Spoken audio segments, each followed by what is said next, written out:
One of the biggest matches in all of the Asian FIFA World Cup qualifiers took place in Malaysia between, obviously, Malaysia and the visiting Thailand. The Thai squad, while they are missing a couple of players in their 23-man roster due to some suspensions, some injuries, they do have the one, the only Shanathip Songkrasin, or Jay Songkrasin, as a lot of people know him in the J League, who got the scoring kicked off early. But, however, the big thing we got to talk about in this game is Malaysia getting yet another victory. This is actually very surprising to me because I came to this game fully expecting Thailand to win. Malaysia, they got a really good victory against their rivals Indonesia in the last international break. And although while there was violence between the fans, Malaysian fans have had nothing else good to cheer about. They've been waiting for the team to produce a big result, and this is that result. Brendan Gan getting the equalizing goal in the 26th minute off of a beautiful shot from midfield, or I guess shot from his run in midfield, and then MOHAMADOU SUMAREH getting the game winner in the 57th minute to give the Malaysians their victory, another 3 points, which puts them, I feel like, in a really good position overall in a group. I mean, obviously, let's face it, it's going to be a tough group. It's going to be a very tough group. Vietnam now go to the top of the group at 10 points. Thailand, despite this loss, sit at second with 7. The UAE, the United Arab Emirates, also are on top of this, with Malaysia actually right next to them, just down on goal difference. They have a flat 0 goal difference with the UAE at +6. Everybody's been beating up on Indonesia.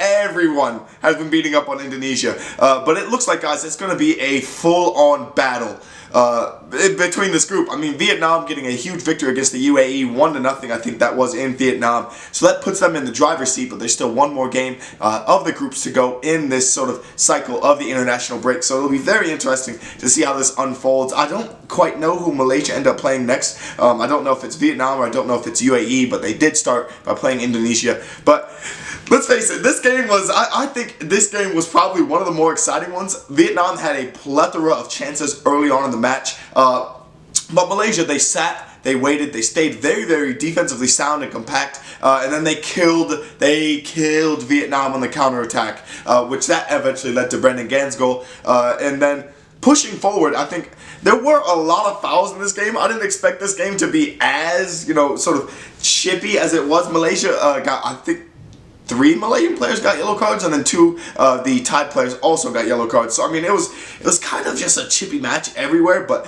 nonetheless, I think we got to see some of the best talents from both sides. Obviously, Shanathip Songkrasin getting a goal shows off, his sort of acumen in front of goal. I've been waiting to see him play for Thailand for so long. I feel like he hasn't played since the AFC Asian Cup, which was back in the the winter, nearly a year ago, January.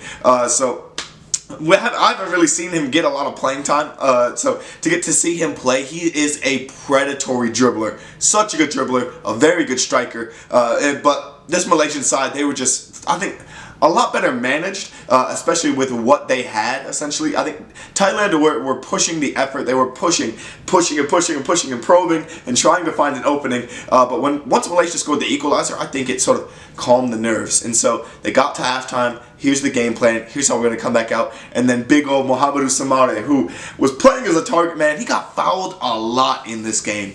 Playing as a target man, though, for him was actually very great. I think it was a terrific choice for the manager as well, because as that target man, he also leaves himself open for a decent amount of headers, which is what we got for the second goal, with SUMAREH, I believe, eventually heading it down to the feet and scoring. And I mean, I absolutely loved it to see Malaysia get a victory, get a much-needed victory in the group. I know they still sit at 4th, but it's literally just, it's a 4-point gap to the top. I mean, they've all played their 4 games so far throughout this FIFA World Cup qualifying sort of round. And I know it's 3 years away. That's the big thing. It's 3 years away for teams like Malaysia, for Thailand, but the hope and dreams are still there because there's not that many AFC qualifiers. I mean, I think, 3? And then they got to battle it out as well for the Oceania spot for, I think, a 4th. So to see as many Asian teams make it as possible is something that I really want to see because you guys have such an amazing and loyal fan base. And the Malaysian fans also. The tifo that was brought out in the beginning of the game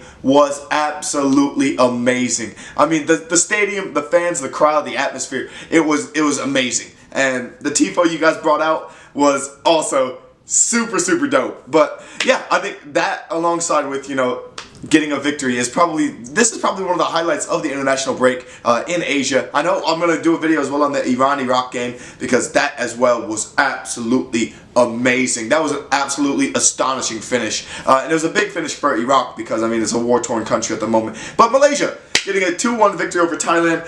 Thailand still sits second in the group at 7 points. UAE sit right above Malaysia at 6. So Malaysia, guys, they hold their own fate in their hands. I don't know if they play Vietnam next. I don't know if they play the UAE next. Hopefully it's not Indonesia. Actually, I mean, if it is Indonesia, that actually helps out a lot, because, I mean, that is nearly a confirmed victory. So we're hoping to see a lot more of this Malaysian team getting victories, taking the risks, getting the ball to Mohamed SUMAREH, because the guy just seems to be full of goals at the moment. Yeah, but thank you guys so much for watching. Let me know you guys' thoughts down in the comments below, and peace.